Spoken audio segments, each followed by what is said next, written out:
video walkthrough on a Coleman. We'll start in the back. You are pre-wired for a backup camera. Now this does not come with a backup camera. If you want one, that's definitely something we can try to get installed for you. It's pretty simple, and then it does pull power off those marker lights up there. So the running lights on your tow vehicle need to be on for your backup camera to work. You got a fold-out grill, cut mount, and then there'll be a spot when we go on the other side I can show. You can see it right there for a propane quick disconnect. Right here, city water connection. So if your site provides water, this is where you're going to hook your hose up to. And then you won't need to use your water pump or anything like that. This will operate off of city water pressure. Bumper caps come off. That's going to be the perfect spot to store your sewer hose. That's how they design them to be stored in there. Now these do not come with a sewer hose. That's going to have to be something you purchase on your own. Cable inlet. So if you're going somewhere that provides cable, you can hook up cable through there and then watch TV off of cable. Not a lot of places still provide cable, but if you end up going somewhere that does, you can hook it up through there. Or you can hook it up through at your house if you're using this at home. Right here, you got your dump area. Let's make sure this cap gets put on for you folks. Right here. And then we'll close these. So this one's your gray tank. Your gray tank is your shower and sink water. Your black tank is your toilet water. Definitely recommend double checking these to make sure they're closed before you take your cap off. And then I dump the black tank first usually. Let that get drained all out and then use the gray tank. That'll flush out the black tank hose. So when you carry around your sewer hose, you don't have the black tank water still in it.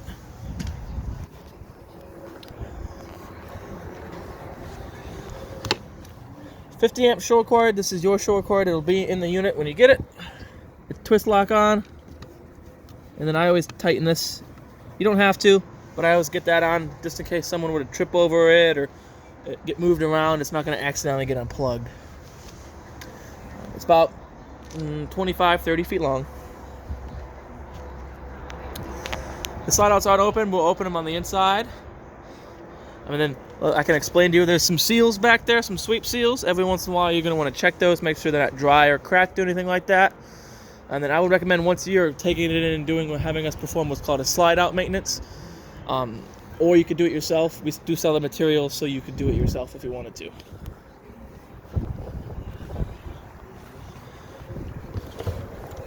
Pass-through storage goes all the way through the other side. Right over here, it's got some really good information. You have your unloaded vehicle weight. So this trailer weighs 7,834 pounds. You got your gross vehicle weight rating, cargo carrying capacity. Here's the good important number right there, 80 psi. That's the number where you want to go off of, not what's printed on your tires. Right over here, got you a battery in there. It's a Group 24 RV marine grade battery. In the winter, I recommend taking your battery out, storing it somewhere warmer. Maybe your garage, your basement, anything warmer than being outside. Because the winter is harsh on these batteries. And then if it's going to be a long time between trips, I definitely recommend disconnecting the negative lead off your battery. That's going to prevent anything from using your battery while you're away. Now, if you have the ability to, you can plug it in at home. If you can plug it in while you're storing it, that's just going to keep the battery charged. It does charge when it's plugged in. Power tongue jack with a light. And then tell you, and that beats hand cranking every day of the week. Got your breakaway cable here. That'll get hooked up with your truck. If for any reason the trailer would have come off your truck, it's going to pull that pin in there, activate the brakes on the trailer to keep everyone safe. You got your 7-way right here. This will get plugged into the back of your truck. And that's what will allow the lights on the trailer to work and the brakes on the trailer to work. Let's see if we can. Now you don't have to take this off to get to them. You can open this to get to the tanks, but it's easier to explain and to show with it off. So you got dual 20-pound cylinders. They are filled, so you don't have to worry about taking this and getting them filled. Well, here's your automatic changeover regulator, whichever one that's been pointing to. It's going to pull from that one first, if that one would have to be depleted. and this one would be on, this will automatically switch to pulling from this tank. However, this doesn't rotate when it switches over, so it'll still be pointing over here. So I always recommend having one on and one off and then switching them manually, because you could be thinking you're pulling from this tank when in reality you're halfway through this one, and then it could leave you high and dry with no propane. And then some people put it in the middle like this, thinking, hey, it's going to pull from both tanks equally. It doesn't work that way. It's one or the other. And we'll turn these off right now. I like to make sure they're off when you receive them.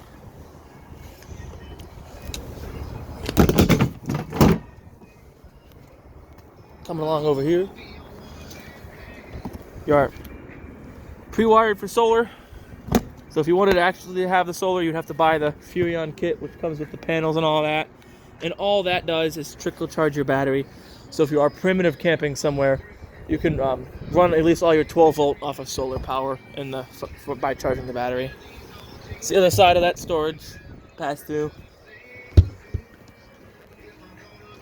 Stabilizer jacks.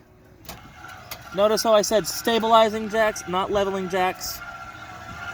They're not meant to level the trailer. So it'll do one side and the other. And sometimes they get caught up like that. If that were the case, just flip them down like that. We'll just do the front ones for the sake of the time. The rear ones work exactly the same.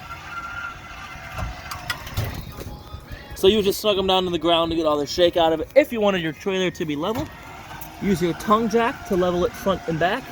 And if you want it side to side as you're backing into your site, back onto some blocks under your tires to get it level side to side. Do not try to use these to pick up the trailer.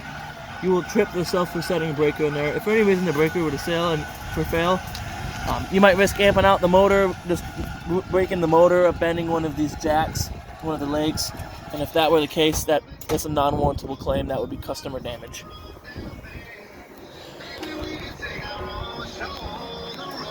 Outdoor power, you are GFCI protected. All your GFCI outlets are on the same circuit. If one would have tripped, they're all going to trip.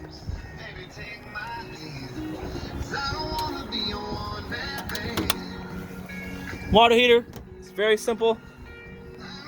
When you're ready to use it, just throw the plug in there. Give me a second, I'm going to turn this radio off so you can hear me.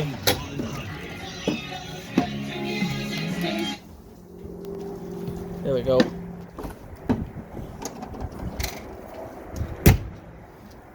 Yep, you just start threading this plug into here by hand. It is a 15/16 socket size, so if you have a little short 15/16 socket and an extension, I use a little ratcheting wrench to get it tight. Don't over tighten it, just get it snug so it doesn't leak. And then they do make a tool you can buy. That's more like a box end wrench, but it's the size that you need for this. Once you get the plug in, when you hook up water to it, it'll start filling automatically, whether it's from the pump or the city water. And then when you're ready to go, you can turn it on. Now, I recommend after every trip, whether you use this for the week, for the weekend, when you're done, there's still going to be water in there. You don't really want water sitting there for an extended period of time because it'll start to get stagnant. So before you pull your plug to drain it, crack your pressure relief. Water's going to squirt out. That's fine. Everything out here is designed to get a little bit wet. Once it's done squirting out, snap it closed. Then you can take your drain plug out. If you neglect to do this, you're going to get a hot bath because there's a lot of pressure in there. And if you've been running it, it'll be hot. If not, it'll be colder. But still, there'll be pressure in there. And you might risk this getting launched across. You might get covered in water. So make sure you relieve your pressure first. And last thing about this, keep it clean. Clean in here. Clean in here. I would recommend doing that 4 times a year. Just coming in here and look to make sure it's all clean. Got your fresh water fill. This is where you're going to fill your onboard fresh tank. Just rest your hose in there. Don't try to jam it in there. And then turn it on and fill it. Monitor its progress from the monitoring panel. When you have water start escaping around there, you know you're full, but I don't like it to get to that point because if anything were to happen and something were to get clogged, then you start pressurizing that tank and it's not meant to be pressurized. And then, see if we can't find it. That right there, that's going to be your drain for your fresh tank. And just like your water heater, I recommend draining it after you trip so you don't have water sitting in there. Right up there, that's your exterior range vent. So if you have your fan on the range vent, you want to snap this flap open. It's kind of hard to see and kind of high up, but you snap it open, and that'll allow the whatever you're venting out to escape. Make sure you clip it before you travel so it's not flapping everywhere. Exhaust for your furnace. It's pretty simple. Just keep this clean. Look at it regularly. Make sure there's not any debris or spider webs or any bees nest in there. They do make screens you can put on these. I don't recommend you run them with the screen on, but that'll be good for storage or transport to keep road debris out of there and keep any insects from building nests in there.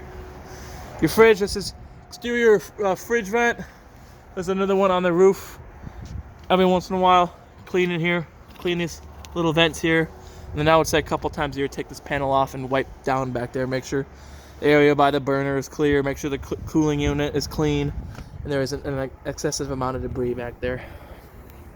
Got an outdoor shower, hot and cold back here. Very simple. Right over here, black tank flush. So when you're dumping your black tank, you can actually hook a hose up to here. Turn the hose on. There's a small little nozzle in the black tank that'll kind of help flush everything out, keep it from smelling, because even when you dump it, there's still some stuff kind of stuck on the walls, and this will help prevent some of that. We've got a big old outdoor kitchen. Careful opening it. Sometimes they come up open with a lot of force. Another GFCI protected outlet right here. Plenty of storage in here, and a light. You got a mini fridge. This doesn't work like your fridge on the inside. It works more like a traditional fridge, like a traditional mini fridge. So it'll only work when you're plugged in. But this will be perfect for outdoor drinks.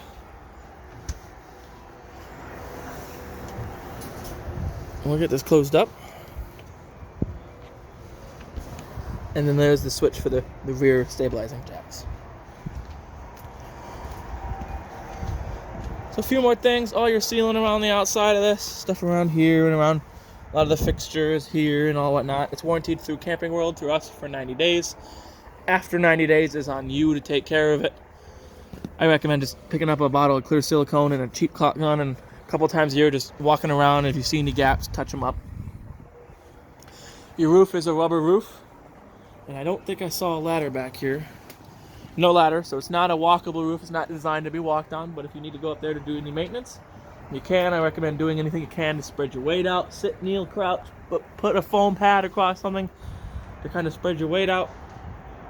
And the roof has its own warranty.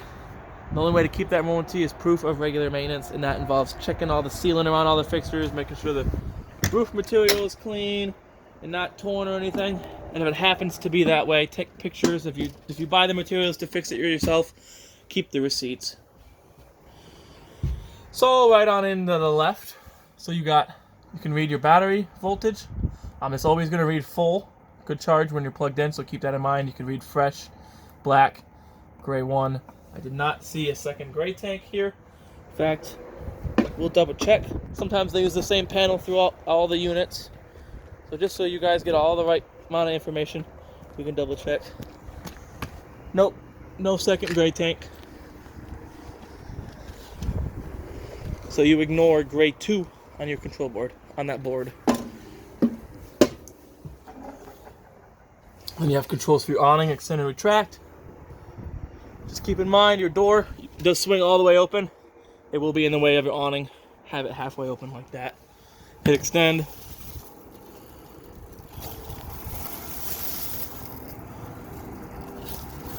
These do not stop automatically when they're out.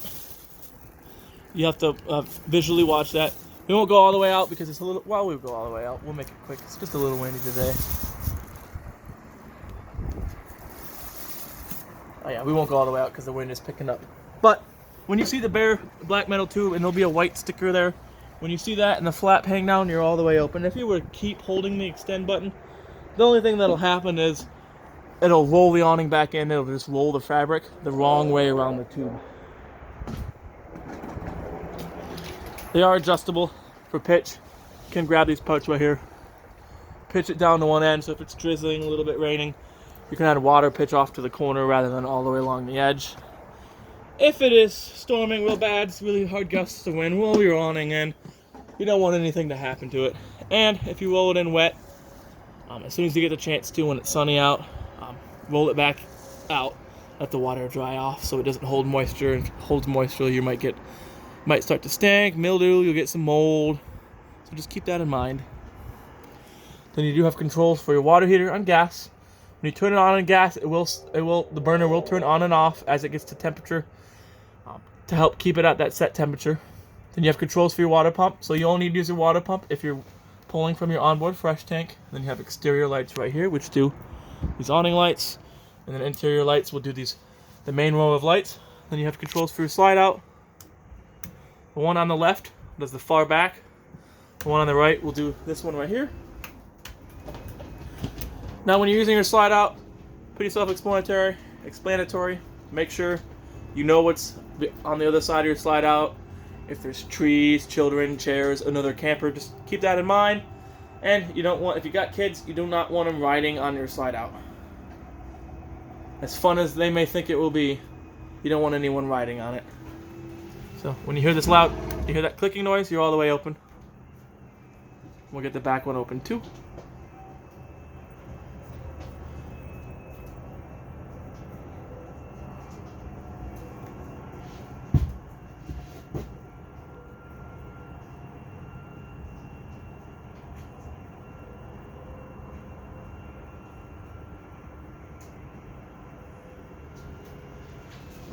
There you go. We'll kind of make our way to the bedroom. And wipe my feet off here real quick. So each of these lights in the bedroom is just controlled by clicking the center button right there. That turns it on. Same deal with the one over there. We'll come on over here so we can see. You do have one underneath there. Got dual USB ports and outlet on either side, so you can plug your phone in at night, get some stuff charged up. There is a mounting bracket right here for TV. Just keep in mind, sometimes right here is where you want to be. You can even see kind of the staples. Keep in mind, when you buy a mount, usually the screws that come with a TV mount are too long. You want to definitely double check to make sure they're not too long, because if you try to mount a TV and you screw through the outside of the camper and poke a hole, again, that's not a warrantable claim. That's a customer damage. And you do have an outlet and a cable outlet right there. All right, and then you should have, let's get this bed opened up right here. There's a backup crank for your tongue jack, and then there's that grill with a propane quick disconnect. These dual sliding doors, all you do to use them is unbutton them and slide. Pretty simple. Just make sure when you travel and you're towing this around that you relatch them open so they're not swinging freely, hitting into stuff. Another spot to mount a TV here. You can either mount it or set it on here. If you're going to set it on here, put it somewhere safe when you tow this. Outlet for a TV, and then you have antenna power right here. So if you're going to use your antenna, built-in antenna, turn that on right here. This one right here is for if you opt to have us install the WineGuard Wi-Fi. You turn this on to turn the Wi-Fi on. So we got your radio right here. Very simple radio. Hit power. We'll turn this down. You have different zones. Zone 1 is inside. So if you just have zone 2 on, it'll be just outside. Just zone 1 will be just inside. That'll be good if you got like someone taking a nap inside and you don't want to bother them. You can just jam out outside. Right here, presets, push and hold to save a preset. Skip forward through the channels. Pause and play if you're listening to your own music via Bluetooth. Bluetooth button right here. Hit it. You'd look for Furrion DV 3050 SB on your phone and pair it up. Sometimes it'll ask for a pin. The pin will either be all ones, all zeros, or 1, 2, 3, 4. You do have an auxiliary, headphone jack, and then USB. And very simple. And then you do have a remote for it, so you don't have to get up to change the channel. Right below that, you got a fireplace. So obviously power button right here. This will change whether it's Celsius or Fahrenheit. You can change the intensity of the flame. Yep. And then timer, go from 1 hour all the way to 8 hours, I believe. And then this right here changes the temperature. Yep, very simple. This will be nice. It puts out a good amount of heat and it starts really quickly. So it's not cold enough for the furnace, but it's not quite warm out. This will be good to output some heat. Right of that, you got a propane and carbon monoxide alarm that is hardwired to the 12-volt system, so there's no batteries you have to worry about changing. However, it says right here, replace by November 2024. Alright, moving along. You got a jackknife couch right here. Pick up in the middle, lift up, pull out. Creates a platform for one person to sleep, as well as an emergency exit. You just open the window, slide the screen over, and then you jump out there. You do have storage underneath, I do believe. Yep, that cushion, middle cushion folds down. You got cup holders right there. USB outlets, more GFCI outlets there. Microwave works just like your microwave at home. It's only going to work when it's plugged in. Get your fan and your light. Remember, if you're going to run your fan, make sure that flap on the outside is open, or else it's not going to do you any good. Cooktop, super simple to use. Turn the knob to the flame, twist your sparker, lights right up. You can have them all on at once and spark it. Your oven works a little bit differently. Turn this to the flame right there. Push and hold. As you're pushing and holding this, I like to get down so I can see it. You can see right over there, there's a pilot. You can actually light it with the sparker. The older style, you would have to get in there with a lighter and light it manually. I like how you can use the sparker to spark it. Once the pilot is lit, you can then turn it to whatever temperature you want. And then if you're done, if you turn it to the pilot, to this little flame, shuts the burners off, leaves the pilot on.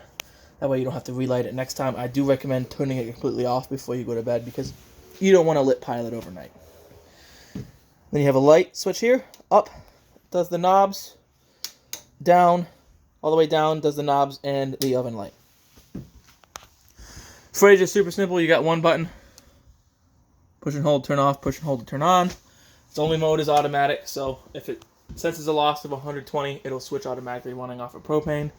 These two take about anywhere from 8 to 12 hours to get to operating temperature, so keep that in mind. Right over here, breaker box. All your breakers for your 120 volt appliances, all your fuses for your 12 volt appliances, so you just have some 15s. Definitely recommend carrying some spare fuses, just in case something were to happen, you have something to replace it with. Thermostat, super simple. Tap it, it'll ask what fan mode you want, auto, high, or low. Auto is gonna, once you hit the set temperature, so if you had it set to 66, once it hits 66, it'll shut off, and then it'll cycle on and off to help regulate that temperature. And then furnace, hit a furnace, your furnace will go all the way up to 90. Very simple, very easy to use. Door to the bunkhouse works the same as the ones over there, so make sure you strap them before you travel. Bathroom, you do have access to the bathroom from the outside. Switch over here. Toilet's very easy as long as you're pushing this pedal. It's just going to continue to keep flushing. Resettable GFCI, so if any of you GFCIs would have tripped, this is the outlet you come in and reset it at. Shower, super simple to use. Turn the water on, lift this up, diverts water to the shower head. Otherwise, you'll be having it as a bath. You do have a fan vent here. Hit the switch, turns the fan on. You crank this open. Make sure when you're running the fan, you have this open.